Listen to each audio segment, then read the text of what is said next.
Le ministre des Enseignements secondaires, en collaboration avec le Minpostel, la CRTV, l'UNESCO et l'UNICEF, a développé une plateforme d'enseignement à distance pour les élèves du secondaire au Cameroun. Une série d'enseignements dispensés par des enseignants de qualité pour les élèves du secondaire.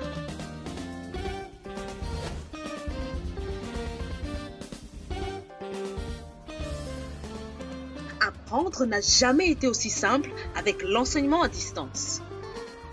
Une initiative du ministère des Enseignements secondaires sous la supervision du professeur Pauline Nalova-Lyonga en collaboration avec le ministre des Postes et Télécommunications, la CRTV, l'UNESCO et l'UNICEF. Nous introduisons l'enseignement à distance comme une autre méthode d'enseignement et d'apprentissage qui diffère du cadre de classe traditionnel auquel vous êtes tous habitués. Dans le mode d'enseignement à distance, vous n'êtes pas avec l'enseignant en personne, alors prenez votre temps, détendez-vous, écoutez l'enseignant, prenez des notes et visitez les liens suivants pour toute question ou réponse à vos préoccupations. Allez-y à votre rythme. Nalova-Lyonga, ministre des Enseignements secondaires. Bonjour chers élèves, j'espère que vous allez bien aujourd'hui. Je suis M. Nke Patrice Aurélien, enseignant de tourisme. Et je suis celui qui va vous dispenser le cours des techniques d'accueil et d'animation touristique de ce jour. Comme vous le savez, nous avons commencé le programme. Et notre programme était subdivisé en 4 grands thèmes. Et ces 4 grands thèmes étaient la gestion de la fonction d'accueil, que nous avons déjà vu naturellement. La conception des produits touristiques. Je pense que chacun d'entre vous sait aujourd'hui comment concevoir un produit touristique. L'organisation d'une manifestation. Et nous avons vu de nombreux exemples et nous avons essayé de pratiquer. Aujourd'hui donc, comme débuté la fois dernière, nous allons continuer avec notre 4e thème qui porte sur l'animation, le guidage et l'accompagnement touristique. Vous le savez déjà, très chers amis, que nous avons commencé, comme je le disais par ailleurs, ce thème qui avait 3 leçons. La création d'activités d'animation, les techniques d'animation et l'accompagnement touristique. Aujourd'hui donc, nous allons terminer avec la leçon sur l'accompagnement touristique. Mais avant, chers amis, nous avons dit tout à l'heure que vous avez vu des activités de création d'animation, les techniques d'animation, l'organisation des voyages. Maintenant, si vous était demandé en stage d'organiser un voyage touristique, présenter les étapes de la réalisation de ce voyage touristique. Oui, essayez de nous rappeler les étapes de la réalisation d'un voyage touristique. Ok? D'accord? Oui? Oui? Ok? Oui? Quelqu'un d'autre? D'accord. Ok. Comme je disais donc, chers amis, aujourd'hui, nous allons voir la leçon sur l'accompagnement touristique. Comme vous le savez bien, les touristes nouvelles arrivants dans un espace, ne peuvent pas parfois se déployer à leur guise et à leur aise. Il faut bien qu'ils soient accompagnés. Il faut bien qu'ils soient aidés dans leurs activités. Et il faut bien qu'un connaisseur soit avec eux pour leur permettre de profiter au maximum de la destination qu'ils veulent bien visiter. Voilà pourquoi le premier objectif de notre leçon d'aujourd'hui sera la définition de l'accompagnement touristique et de celle du guide accompagnateur. Deuxièmement, nous allons nous focaliser sur la présentation des qualités d'un guide accompagnateur. Que doit avoir comme qualité un guide accompagnateur? Il doit faire montre de quelles aptitudes pour être un bon guide accompagnateur. Ce sera l'un des thèmes sur lesquels nous allons nous appesantir durant notre cours de ce jour. Et comme 3e objectif, nous allons essayer d'identifier les activités et aussi les outils du guide accompagnateur. Vous savez que comme dans tout métier, il doit avoir des choses à faire. Il y a des choses à faire. Ça, c'est les activités. Le guide accompagnateur, qu'est-ce qu'il a à faire durant un voyage touristique? Qu'est-ce qu'il a à faire en tant qu'accompagnateur? Et ensuite, comme dans toute profession, il y a forcément des outils qui l'aident dans l'exercice de sa profession. Et nous allons essayer, chers amis, durant ce cours, de voir, d'étudier ou alors d'énumérer certains de ces outils qui l'aident dans sa profession. Ok, nous allons commencer par la définition. Guide accompagnement touristique. Oui, nous allons définir l'accompagnement touristique. C'est quoi l'accompagnement touristique? Quelqu'un peut essayer? D'accord. Oui, l'accompagnement touristique, c'est quoi? D'accord. Ok. Vous notez. L'accompagnement touristique est une activité d'assistance des touristes lors des circuits de voyage ou visites de sites afin de leur faire découvrir les lieux selon les règles de sécurité de biens et de personnes. Je reprends. L'accompagnement touristique est une activité d'assistance des touristes lors de leur circuit ou voyage ou visite de sites afin de leur permettre ou de leur faire découvrir des lieux selon les règles de sécurité de biens et de personnes. Tout le monde y est? La deuxième définition, guide accompagnateur. C'est quoi un guide accompagnateur? Ok, nous allons noter. Un guide accompagnateur est une personne chargée du bon déroulement d'un voyage touristique ou d'une excursion. Le guide accompagnateur est une personne chargée du bon déroulement d'une excursion ou d'un voyage touristique. En deuxième titre, maintenant, les amis, nous allons essayer de parler des buts de l'accompagnement touristique. En quoi est-ce que l'accompagnement touristique est si important? Quels sont ses buts? Nous allons noter. L'accompagnement touristique permet en premier tiret d'assister les touristes durant le voyage, de s'assurer du bon déroulement du voyage, de s'assurer de la sécurité des voyageurs, et naturellement dans ce cas, on parle des touristes, de s'assurer de l'épanouissement de ces derniers, c'est-à-dire s'assurer qu'ils profitent et qu'ils s'amusent comme il se doit. Maintenant, les amis, vous connaissez les buts de l'accompagnement touristique. Mais, quelles sont les qualités d'un guide accompagnateur? On va noter qu'un guide accompagnateur a deux principales qualités. Il a des qualités sur le plan personnel et des qualités sur le plan technique. Personnel, c'est-à-dire lui. Technique, c'est-à-dire ce qu'il sait faire. On va donc parler dans un premier temps des qualités sur le plan personnel. Le guide accompagnateur doit, 2 points. Vous mettez un tiret et vous commencez à citer. Il doit être méthodique. C'est-à-dire qu'il doit avoir un système de travail. Il doit être organisé. Le guide accompagnateur doit être dynamique. C'est-à-dire qu'il doit être alerte. Qu'il doit être prêt à l'action. Le guide accompagnateur ne doit pas être timide. Le guide accompagnateur doit être disponible. Il doit être là tant qu'on en a besoin et à tout moment. Le guide accompagnateur doit être ponctuel. C'est-à-dire qu'il doit avoir la notion de temps, la notion de discipline, la notion de rigueur. Le prochain tiret, le guide accompagnateur doit être polyglotte. Il doit pouvoir s'exprimer en de nombreuses langues, plusieurs, pour éventuellement pouvoir tenir face à des groupes variés de touristes. Quand je parle de variés, on parle en termes de langues qui s'expriment en des langues diverses.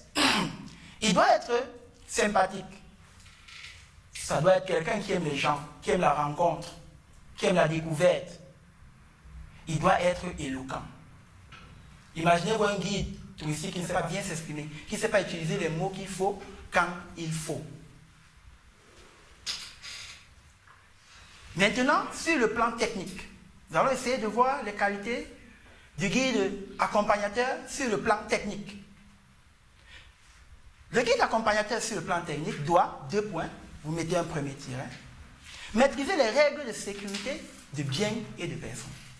Il doit pouvoir savoir ce qu'il faut faire et ce qu'il ne faut pas faire dans une destination, pour éviter les ennuis à ces touristes. Il doit savoir où aller, à quel moment y aller et pourquoi y aller et surtout comment y aller, pour éviter de mettre ces touristes dans des situations de risque et d'insécurité. Il doit pouvoir, deuxième tiret, maîtriser les techniques de communication. Il doit savoir utiliser Internet. Il doit savoir utiliser le langage des signes. Il doit pouvoir même utiliser un téléphone ou alors un talkie-walkie. Le guide touristique ou le guide accompagnateur doit pouvoir avoir une bonne réalité face aux imprévus. Il doit toujours avoir un plan B. Il doit pouvoir sortir ces touristes d'une situation qui n'avait pas été prévue. Le guide touristique doit avoir le sens de la responsabilité. Il doit être quelqu'un qui a une parole, quelqu'un sur qui on peut compter. Le guide touristique doit avoir le goût de la rencontre et des voyages. Le guide accompagnateur, on se comprend bien, n'est-ce pas? On a vu les notions. C'est que guide accompagnateur, guide touristique, ce sont des notions synonymes. Donc, ça veut dire qu'on se comprend. D'accord. Il doit être capable d'utiliser les outils d'accompagnement touristique. Imaginez-vous un caméraman qui ne sait pas utiliser la caméra. On ne va pas dire que c'est un caméraman. Donc, le guide accompagnateur doit aussi pouvoir utiliser son matériel comme il se doit. Parce que le guide accompagnateur est celui qui est censé s'occuper de ces touristes en cas de difficulté, soit sanitaire, soit de quelques ordres que ce soit, avant d'alerter les professionnels de la santé. Il doit donc pouvoir maîtriser les outils, les règles de premier secours. Je pense qu'on y est, nous tous. On y est? On y est? D'accord. On va continuer. Maintenant qu'on a parlé des qualités d'un guide accompagnateur, essayons un peu de discuter des activités qu'il est censé mener au quotidien. On va dire que le guide accompagnateur a 3 activités principales. En premier élément, premier point, préparation du circuit. Oui, on va parler de la préparation du circuit. Quels sont les éléments qui entrent dans la préparation du circuit quant à ce qui est de la fonction du guide accompagnateur? Quelqu'un? Ok. Oui. D'accord. Le guide accompagnateur, avant l'arrivée des touristes, doit prendre soin de s'assurer d'un certain nombre d'éléments, parmi lesquels consulter le programme. Il doit pouvoir savoir ce qui est prévu pour les touristes, quelles sont les activités au programme. Il doit consulter les sources documentaires pour préparer ses commentaires. Et quand on parle de sources documentaires ici, on parle par exemple des guides touristiques. Il doit connaître les attractions touristiques du lieu. Il doit précisément identifier leur localisation. Et surtout, il doit savoir comment s'y rendre. Mieux encore, le guide accompagnateur doit pouvoir faire un topo initial, un topo de début à ces touristes. Il doit leur dire une introduction, il doit leur faire une introduction sur la destination et les sites qui vont être visités pour que les touristes ne soient pas totalement perdus le moment venu, qu'ils aient un avant-goût de ce qu'ils auront à découvrir. Ensuite, le prochain tiret, il doit constituer des fiches techniques. Les fiches techniques ici permettent au guide accompagnateur de savoir exactement comment gérer son circuit et quels sont les différents aspects dont il doit tenir compte lors de l'accompagnement de l'activité. Il doit déterminer les caractéristiques du groupe. Rendez-vous compte, ça peut être un groupe de personnes âgées, ça peut être un groupe d'étrangers, ça peut être un groupe de jeunes, ça peut être un groupe de mariés ou de célibataires. Le commentaire, le discours, la nature de l'accompagnement doit tenir compte de cette spécificité-là pour remplir le rôle d'adéquation entre le commentaire et le public vers qui le commentaire est dirigé. Vous voyez, imaginez-vous que vous parlez de relations de couple à des personnes célibataires, ou alors que, éventuellement, vous organisiez une activité de couple pour des personnes célibataires. Vous comprenez bien que le circuit n'aura pas vraiment l'engouement, n'aura pas tout l'assentiment de votre public. Le deuxième élément, la prise de contact. Maintenant, les touristes sont là. Qu'est-ce qu'on fait? Les touristes sont là, qu'est-ce que le guide accompagnateur fait? Quand les touristes sont là, le guide accompagnateur doit se présenter au lieu du rendez-vous 30 minutes au moins avant l'heure de convocation des touristes. C'est-à-dire qu'avant que les touristes arrivent, lui doit être là pour les attendre. Ne faites pas comme vous faites souvent. Quand l'enseignant arrive en classe, c'est lui qui vous attend et vous venez à vos heures choisies. Non, en tant que guide, accompagnateur, vous devez être là avant les touristes. Une fois les touristes arrivés, deuxième tiret, vous devez vous présenter et présenter l'équipe qui va guider le circuit avec vous. Vous devez vous présenter et présenter l'équipe qui va guider avec vous. Troisième tiret. Après avoir présenté l'équipe qui va guider avec vous, il faut indiquer le programme. Il faut indiquer le programme. C'est-à-dire que les touristes ne doivent pas vous suivre en découvrant. Ils doivent à l'avance savoir effectivement de quoi il sera question durant le circuit touristique. Et naturellement, vous conviendrez avec moi qu'avant d'y arriver, vous leur avez souhaité la bienvenue. Maintenant que vous avez pris contact avec vos touristes, ils savent exactement quelles activités ils seront appelés à réaliser durant le circuit. Il faut maintenant gérer le groupe. On est en plein dans le circuit. On est en plein dans le voyage. Il faut gérer le groupe. Vous pouvez avoir un circuit de 5 jours, de 10 jours, de 3 jours. Il va falloir pour vous que vous soyez capable de gérer ce groupe pendant les 5 jours, pendant les 10 jours. Et pour cela, qu'est-ce qu'il faut faire? Il faut maintenir le contact avec le groupe. Il faut être là. Il faut être à leur écoute. Il faut être à leur disposition. Il faut être là pour eux à tout moment. Ensuite, il faut être capable de gérer les imprévus. Vous savez, on a dit que l'activité touristique est une activité qui est parmi les... Vous connaissez les caractéristiques du tourisme. Dans les caractéristiques du tourisme, on a l'hétérogénéité. Une activité aujourd'hui ne sera forcément pas la même activité demain. Si donc on considère qu'une activité aujourd'hui ne sera pas la même activité demain, c'est-à-dire qu'il y a des aléas qui peuvent intervenir.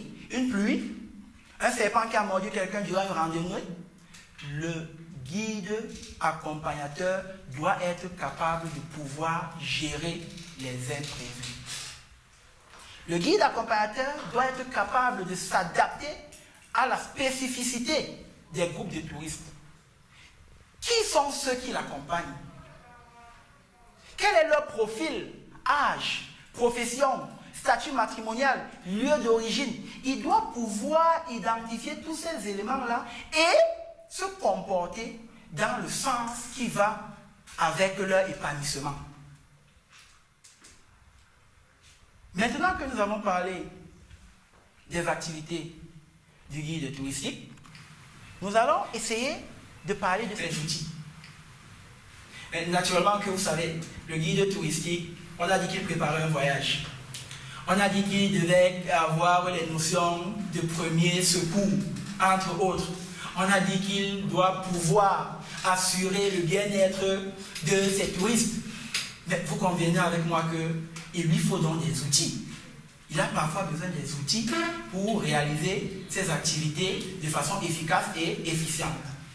Et donc pour cela, nous allons citer quelques-uns de ces outils. Il est bien que je vous précise que la liste n'est pas complète, mais nous allons essayer de faire une ébauche sur certains des outils dont le guide accompagnateur a besoin lors de l'exercice, dans l'exercice de sa profession. Il a besoin des supports papier, par exemple, un bloc-notes, toujours, un guide touristique, toujours pour connaître les destinations, connaître les lieux, les endroits à visiter, une carte routière et touristique pour naturellement avoir des orientations précises sur les déplacements, les documents spécialisés sur la destination. La destination dit quoi? Quelles sont ses spécificités? Qu'est-ce qu'elle offre? Il doit avoir des documents qui lui disent tout ça, qui lui donnent toutes ces informations-là. Il doit avoir un talkie-walkie. Un talkie-walkie, vous connaissez? On a vu ça. Ok, oui, un talkie-walkie qui est un outil de communication à distance, qui lui permet de communiquer. Il doit avoir un kit de premier secours. Un kit de premier secours. Parce que, comme on a dit tout à l'heure, parmi ses fonctions, il devait pouvoir secourir en cas de besoin ses touristes. Et quoi d'autre qu'un kit de premier secours pour lui permettre de bien exercer cette fonction-là. Ensuite, il doit avoir un GPS qui est un Global Positioning System qui permet exactement de faire la géolocalisation, de savoir où on se trouve à un instant T. Chers amis, nous sommes arrivés au thème de notre leçon, mais avant, nous allons résumer tout ce que nous venons de voir.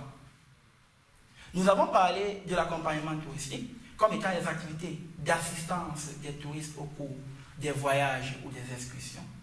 Nous avons parlé du guide accompagnateur, qui est ce personnel de tourisme en charge de la réussite d'un voyage, dans les conditions naturellement de sécurité, de biens et de personnes. Ensuite, nous avons parlé des qualités du guide accompagnateur. Et dans ces qualités-là, nous avons, de façon globale, parlé de deux principales qualités. Les qualités personnelles et les qualités techniques ou professionnelles. Nous avons parlé par la suite des activités du guide accompagnateur. Et nous avons résumé en trois les activités de ce guide accompagnateur. Trois grandes catégories d'activités. La préparation du voyage. Les activités qui mènent avant que les touristes n'arrivent. La prise de contact. Ce qu'il fait lorsqu'il rencontre les touristes pour la première fois. Et ensuite, la gestion du voyage, c'est-à-dire l'ensemble de ce qu'il fait durant le circuit touristique ou le voyage touristique.